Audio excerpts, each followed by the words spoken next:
Aleluia. Louvado seja o Senhor, amém? Podem se assentar, queridos. Eu gostaria de pedir que os irmãos abrissem comigo em Marcos 10. Nós vamos ler do 17 ao 30.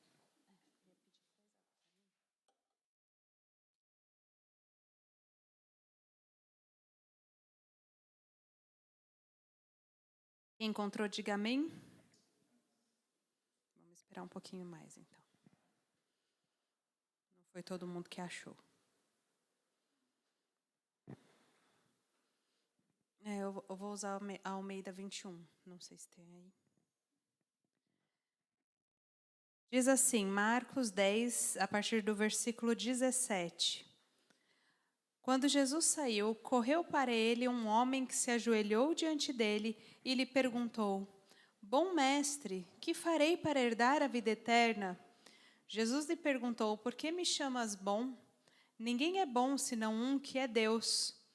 Conheces os mandamentos: não matarás, não adulterarás, não furtarás, não dirás falso testemunho, a ninguém enganarás, honra teu pai e tua mãe.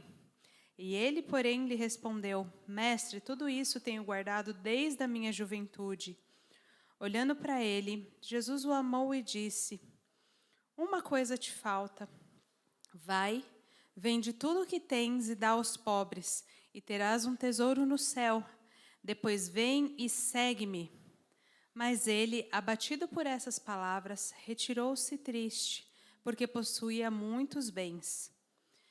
Então, olhando em redor, Jesus disse aos discípulos: Como é difícil para quem tem riquezas entrar no reino de Deus. Os discípulos admiraram-se com suas palavras. E Jesus voltou a lhes falar: Filhos, como é difícil entrar no reino de Deus. É mais fácil um camelo passar pelo fundo de uma agulha do que um rico entrar no reino de Deus. Com isso, eles ficaram extremamente admirados, perguntando: Quem então pode ser salvo? Fixando os olhos nele. Fixando neles o olhar, Jesus respondeu: Isso é impossível para os homens, mas não para Deus, pois para Deus tudo é possível. Então Pedro começou a dizer-lhe: Nós deixamos tudo e te seguimos.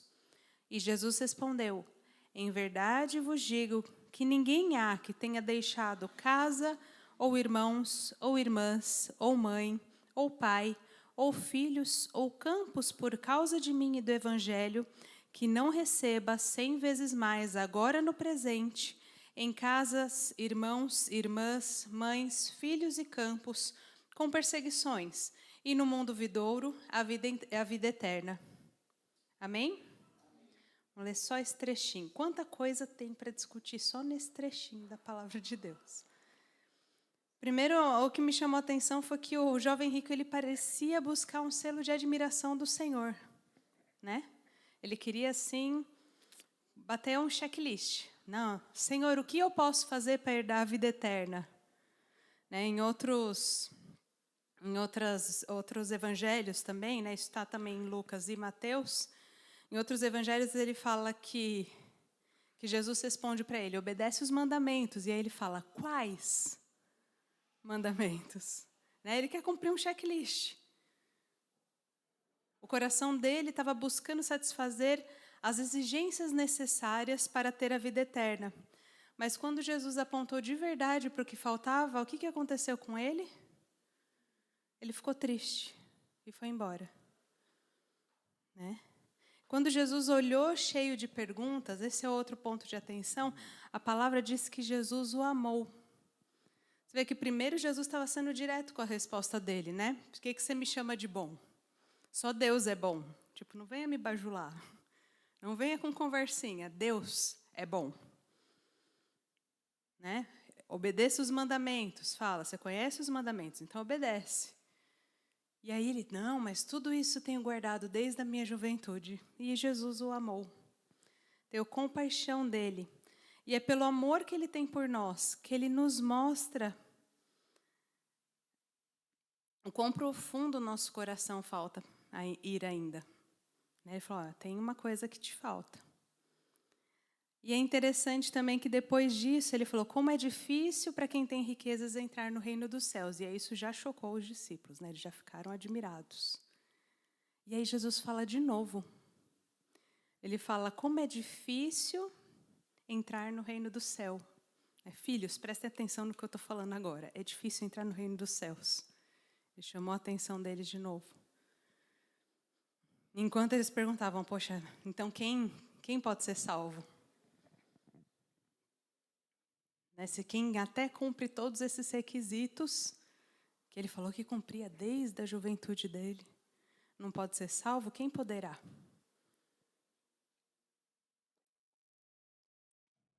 E Jesus foi claro, para os homens é impossível. Os homens não conseguem, mas para Deus tudo é possível. Amém? E aí mais interessante ainda, quando Pedro fala sobre a questão deles como discípulos, né? Que deixaram absolutamente tudo para trás para segui-lo, Jesus fala que eles vão ser recompensados 100 vezes mais. 100 vezes mais mães, pais, irmãos, casas, filhos e propriedades aqui. Isso não lembra nada a vocês? Muitas vezes, quando nós resolvemos deixar o mundo, quando nós nos convertemos, a gente acaba deixando para trás muita gente que não quer nos acompanhar, que quer ignorar a palavra, que quer te chamar de louco e te deixar de lado. E aí a gente recebe 1000 vezes mais mães, irmãos, casas, propriedades. É só você olhar para o seu irmão aí do lado.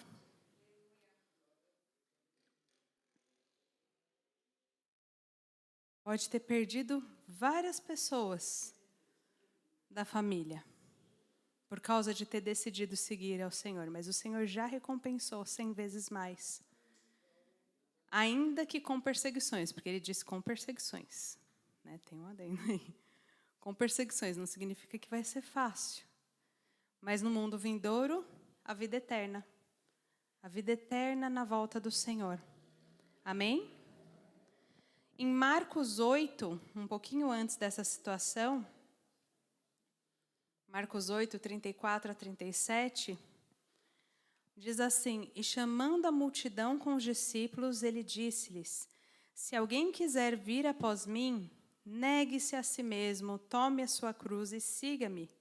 Pois quem quiser preservar sua vida irá perdê-la, mas quem perder a vida por causa de mim e do Evangelho, irá preservá-la. Pois de que adianta ganhar o mundo inteiro e perder a sua vida? Ou que daria o homem em troca da sua vida?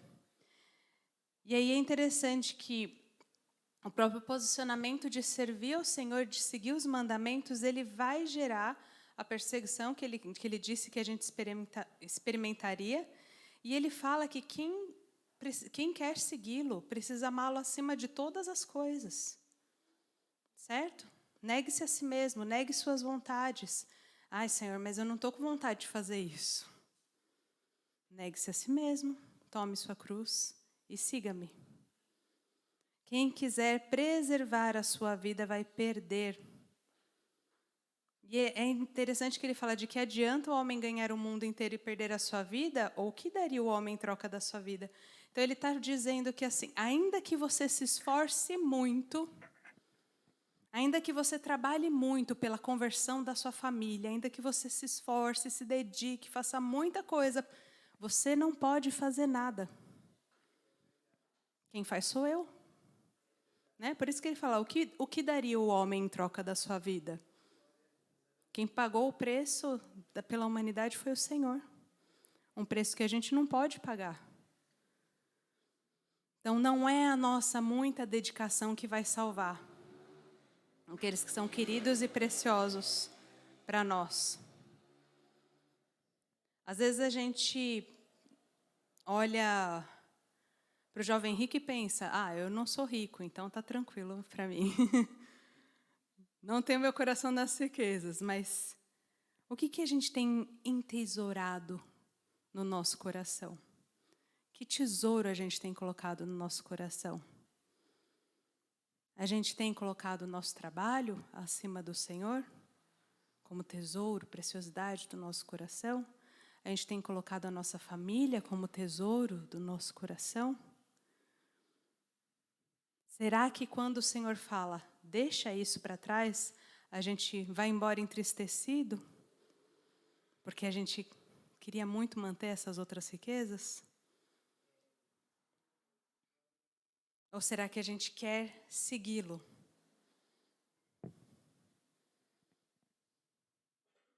O que será que está no nosso coração? Se Jesus conversasse com a gente hoje, e a gente falasse, não, Senhor, mas eu tenho vindo na igreja, mas eu tenho sido fiel à sua palavra, estou acompanhando a leitura bíblica da igreja direitinho. Estou até naquele grupo que a pastora fez lá do livro A Isca de Satanás, estou em todas. Estou acompanhando todas as escolas bíblicas.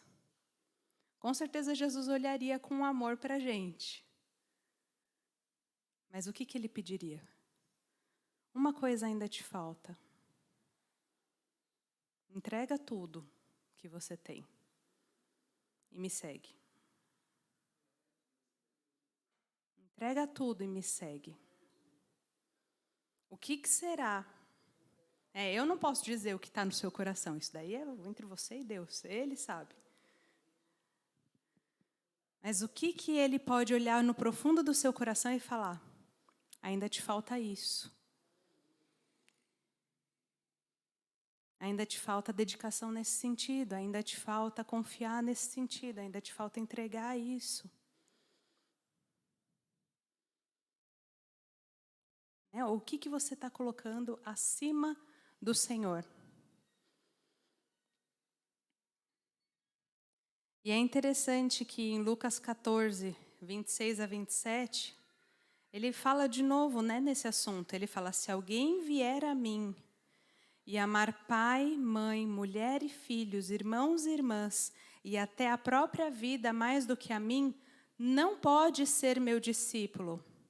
Quem não leva a sua cruz e não me segue, não pode ser meu discípulo. Então, se a gente não entregar tudo diante do Senhor, a gente não pode ser discípulo. Não tem como. Como a gente vai aprender dele se a gente tiver outro tesouro? Se a gente tiver o nosso coração em outras coisas? Ele precisa ser mais precioso do que qualquer outra coisa. E é interessante justamente dele falar, dele destacar de aspectos de família. Porque lembra que ele estava falando com o jovem rico, ele estava falando de riquezas. E quando os discípulos falam de deixar tudo, ele fala de outro tipo de riqueza. Ele fala de casas, propriedades, irmãos, pai, mãe, filhos. Então, se a gente não deixar tudo que a gente tem de mais precioso por amor a Cristo, a gente não pode ser discípulo. E o que eu mais me emocionei de ler o texto de Marcos 10 é sobre como ele recompensa hoje. Eu nunca tinha prestado atenção, ou pelo menos não me lembro de ter prestado atenção nesse ponto em outras leituras. Mas como ele fala que aquele que deixa hoje mesmo de tudo para servi-lo, ganha 100 vezes mais naquilo que era riqueza. Em propriedades, em irmãos, irmãs e pais. Naquilo que parecia ser riqueza, ele entrega a verdadeira riqueza, o verdadeiro apoio. Então, ainda que tenham lutas, temos irmãos, pais, mães a quem recorrer. A gente não vai ficar desamparado porque a gente tem o suprimento da nossa aflição para a vida hoje e a vida eterna. Amém? Aquele que entregou tudo por nós, por amor a nós, e que a gente fala em tantos versículos, em tantos videozinhos hoje, especialmente essa semana. Aquele que entregou tudo. Aquele que é Deus. E não se importou de se despir da sua glória. Tomar forma de homem. Passar fome, frio. Ter sede. Sofrer por um pecado que ele não cometeu. Porque amou você. Porque amou a mim. Ele é digno de receber de tudo de nós. Ele é digno que a gente entregue tudo, e cada vez mais. E deixe Ele sondar o coração e dizer o que nos falta ainda. Ele é a vida eterna, Ele é o que há de mais valioso, Ele é o que há de mais precioso que nós podemos ter aqui e no porvir. Aqui e no futuro. Então a gente não pode deixar nada tomar o lugar dele no nosso coração. Senão nós não podemos ser chamados de discípulos dele. Não tem como. Nós precisamos aprender a entregar tudo a ele. E a gente sempre vai descobrir que tem mais um pedacinho para entregar. Enquanto somos aperfeiçoados, enquanto passamos pelo processo de santificação, o Senhor vai dizer, ainda te falta isso. Dá mais um passinho. Ainda te falta isso. E a gente precisa obedecer. O Senhor disse, vem, a gente entrega tudo e vai. Amém? Feche os seus olhos. Eu vou pedir para o Dani colocar um louvor.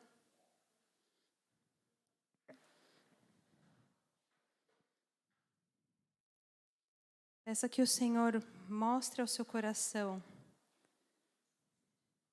o que te falta.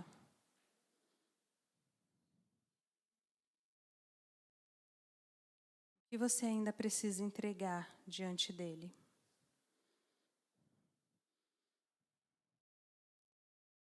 Não deixa que a sua oração seja vazia, que a sua oração seja da boca para fora, que diga, eu te entrego tudo, se você estiver retendo algo no seu coração. Se coloque diante do Senhor. E deixa que Ele te peça o que você tem que entregar essa noite.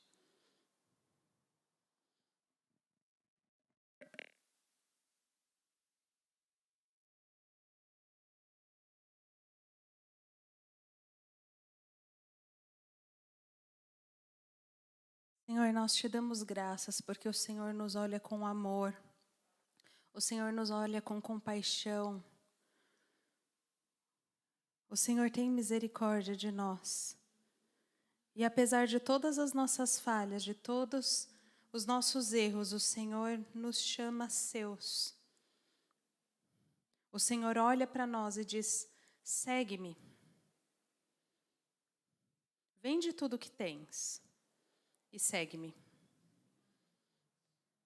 E nós queremos segui-lo, Senhor, queremos segui-lo com o coração inteiro. Nós não queremos ter os nossos olhos, os nossos corações com um tesouro que seja desse mundo. Nós queremos que o Senhor seja o nosso tesouro. Acima de todas as coisas, acima de todos os relacionamentos, nós queremos que o Senhor seja o centro de tudo. Seja o centro da nossa vida.